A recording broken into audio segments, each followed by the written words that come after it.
Good morning, students. This is a next part of carbon compounds. तो पिछली video में बताया था एलोट्रॉप्स ऑफ कार्बन। तो फर्स्ट हमारा डायमंड था। तो mean of allotropes main point कि सेम केमिकल एलिमेंट, एक ही केमिकल एलिमेंट जैसे कार्बन, ठीक है, टू और more different forms in same physical state known as allotropes. तो सेकंड इज अ ग्रेफाइट। तो graphite occur naturally in metamorphic and igneous rocks. जो रॉक्स होते हैं उनमें आपको नेचर में मिलता है, और आपको डायमंड भी नेचर में ही है। तो it is usually formed when carbon is subjected to high temperature and pressure in the earth crust. तो नीचे जब कार्बन जो है आपका आप dead body of the carbons, मतलब कि नॉर्मली बॉडी फॉर्म बाई या कार्बन्स, तो इट्स मीन्स दीज, जैसे फॉसिल फॉर्मेशन होता है ऐसे ही सेम एज यहाँ पर भी due to high temperature and due to high pressure in earth crust graphite is found all over the world in its natural form. It is usually classified into three forms, namely flat, crystalline and amorphous depending on source of minerals। तो जहाँ से जिस mineral से मिल रहा है उसके according इसको हमने थ्री पार्ट्स में डिवाइड किया हुआ है, फ्लैट, क्रिस्टलाइन एंड एमॉर्फस। तो next is this structure of the graphite. तो this is graphite is a soft in nature and split easily even with light pressure. इस जैसे अपन लिखते हैं, राइट कर रहे होते हैं, तो आपने देखा होगा कि दिस इज इजीली मूव, आराम से अपन लिख पाते हैं। तो इट्स मीन्स जो पार्टिकल्स हैं वो आराम से इजीली रिप्लेस हो रहे हैं, इजीली सेपरेट हो रहे हैं light due to light pressure. तो इट इज़ ब्लैक और ग्रेइश इन कलर।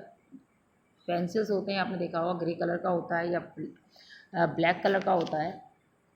तो it is an excellent conductor of electricity. Graphite, जो मैं अभी हम नॉन मेटल पढ़ के आए थे तो उसमें मैंने कहा था graphite is a non metal but this is a good conductor of electricity. तो हीट ग्रेफाइट, तो this is a graphite can also withstand extreme temperature. अब नेक्स्ट आते हैं ग्री। जो ग्रेफाइट है, इसको जो वर्ड है इसको हम कहते हैं टू राइट, मतलब कि लिखना। तो it is named by Abraham, और इस ग्रेफाइट को जो नाम दिया गया उसके अकॉर्डिंग, क्योंकि पेंसिल में जो लेड होती है वो अपन लिखने में काम में लेते हैं इससे, तो इसलिए इसको ग्रेफाइट नाम दिया गया। तो graphite is one of the main ingredient in lubricants. तो लुब्रिकेंट्स की तरह भी काम करता है क्योंकि this is easily separate by the bonds.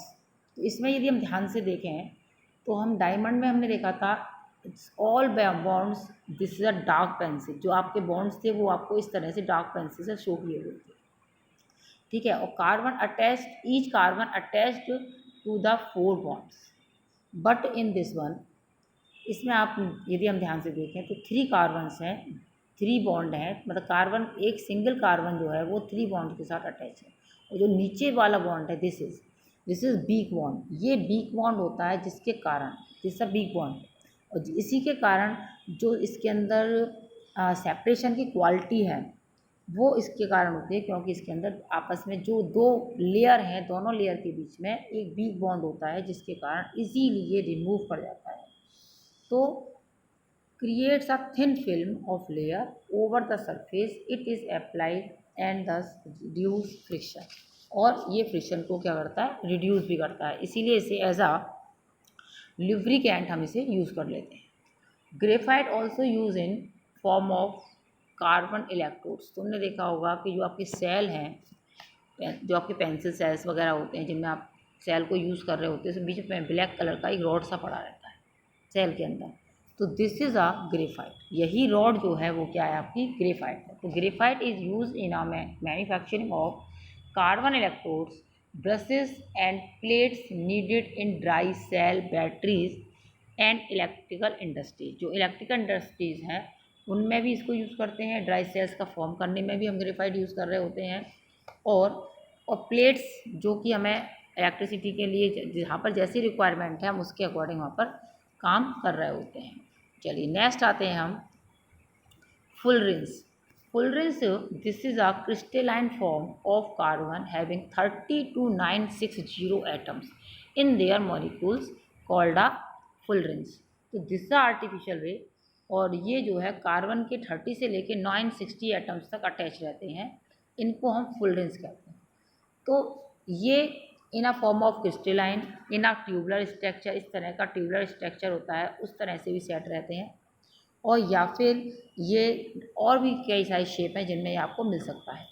तो one of the member of fullerenes family buckminster fullerenes, it is spherical crystalline form a carbon having 60। सबसे पहले जो कार्बन की खोज हुई थी, कार्बन मतलब फुलरेंस का नाम जो दिया गया था, सबसे पहले कार्बन 60 लिया गया था, मतलब 60 carbon attach to each other और एंड फॉर्म अ बॉल, एक बॉल लाइक स्ट्रक्चर इसने फॉर्म किया था। तो जो साइंटिस्ट ने जो रिसर्च किया था, फुलरेन साइंटिस्ट, तो इसके कारण इनका नाम, इसका जो है उसको नाम दिया गया फुलरेंस। तो it is obtained by condensing vaporise graphite in helium और occur naturally in dust between stars and in some carbon rich rocks. ये कहाँ मिलता है आपको? जहाँ डस्ट है वहाँ पर बिटवीन स्टार्स। आपने पढ़ा होगा, आप यदि हम कभी डिस्कवरी वगैरह देखते हैं तो उसमें दिखाते हैं कि एक डस्ट लाइक प्रोटेक्शन है, जो डस्ट लाइक प्रोडक्ट है जो आपको स्टार्स के बीच में मिलता है। तो दिस इज़ अ कार्बन, और रॉक्स के बीच में भी होता है, वो भी कार्बन है। तो इसमें जो उन्होंने फर्स्ट स्ट्रक्चर दिया था, इसमें 20 तो हेक्सागन थे और 12 जो थे वो पेंटागन थे। मतलब कि कार्बन को इस तरह से अटैच किया गया था जिसमें कि हेक्सागन का शेप बना था, इस तरह से 1 2 3, ये 4, ये 5, ये 6। तो ये हेक्सागन शेप बनी थी, और एक इस तरह से अटैच किया था कि 5 जो है एक दूसरे से कार्बन अटैच थे, तो पेंटागन शेप बनी थी। तो इस तरह से जो ये शेप थी, this is present in first fullerene जिसमें C60 कार्बन है, उसमें इसको लिया गया था। ठीक है, बाकी का नेक्स्ट।